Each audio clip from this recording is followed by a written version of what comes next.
I'm going to show you the secret to make these delicious vegan enchiladas that are soft but still have a little bit of crunch, and most importantly don't dry out like a lot of the other recipes that I've seen. First off, we're making our filling, so put a frying pan on a medium-high heat, grab yourself a bottle of olive oil and put in about a tablespoon of that. This recipe should serve 2 people if you're really hungry and you're just having enchiladas, or 4 if you have it with rice or something else. So with that in mind, we've got 2 little onions. A medium onion will be great as well. In case you can't tell, I'm not a professional chef, but I do love vegan cooking and I've been putting a lot of work into improving my skills recently. So I've learned a bit of a quicker way to prep my onions. First off, I chop them in half, pull off the skin, then place them all with the open side down just to stop as many fumes getting into the air. Now we're just chopping off the ends and we're gonna cut into the onions like this, just leaving a little bit still connected. Then we wanna do a little cut through the middle and just start dicing them up. When we get to the end, just flip it over, cut it sideways like that, and then the edges,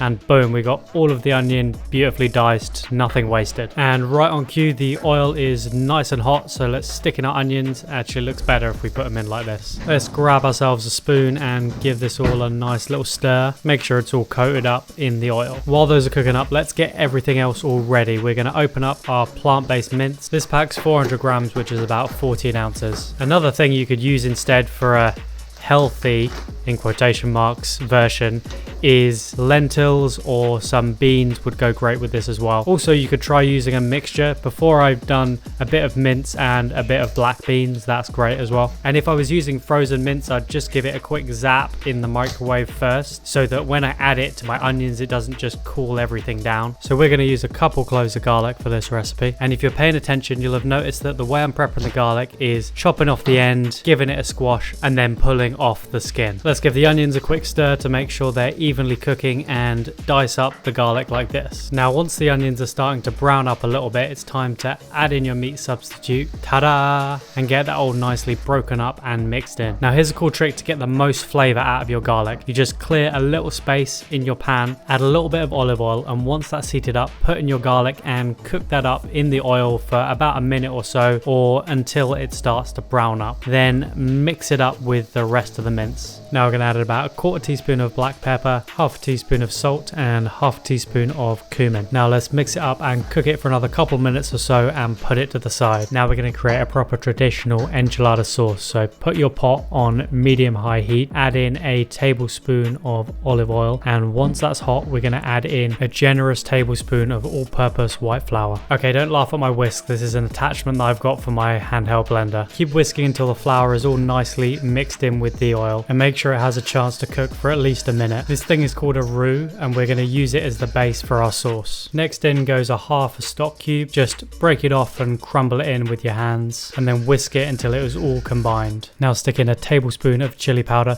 This is a mild chili powder. If you're adding hot chili powder, this amount will probably kill you. 1/2 teaspoon of garlic granules and a 1/4 teaspoon of cumin. You can also add in a little 1/2 teaspoon of onion powder, but they didn't have any of it at the shop when I went, and it still tastes great without it. Once that's all nicely whisked in, we can start adding our water. We've got 1 cup, which is about 230 milliliters, and we're just going to add it bit by bit. When you first put it in, it might seem like the sauce is getting too thin, but as it heats up, it's going to start to thicken up again. Beautiful. Now that the water's all incorporated, I'm going to show you the magical cheese combination. In my last video, I did some great vegan cheeses that you can make in 5 minutes, but for this recipe, you really need a proper melty cheese, and this Violife cheddar is a great option if you can get it. So we've got 150 grams of that, and we're also going to add in about 100 grams of some spicy Mexican style vegan cheese that I found. If you can't get hold of any of this, then just stick in some extra cheddar and it's still going to taste great. As tasty as this cheese is, I couldn't find it in a block, so we're just going to have to improvise and try and grate it down as best we can. See, that's what we're about on this channel.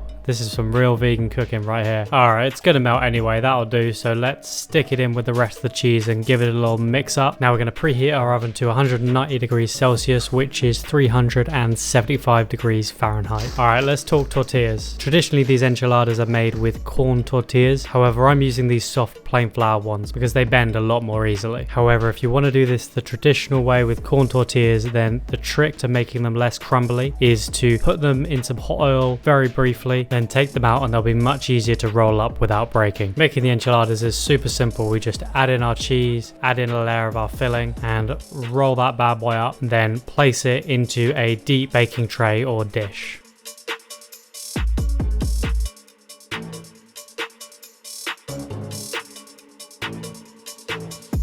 You know what? We can fit another one in there.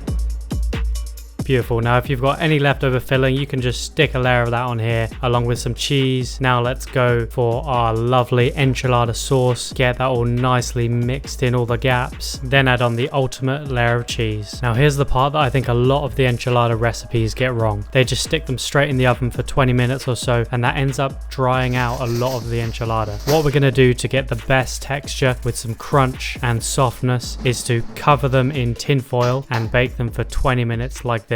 Then once that's all nicely bubbling and cooked inside, what we're going to do is take off the foil and put it back in for another 10 to 15 minutes. Once that's done, now it's looking seriously good. What we need to do here is just let it set for about 10 minutes or so, and then it's ready to serve up. If you enjoyed this recipe, check out the vegan cheese video that's on the screen now. Thanks for watching. Peace.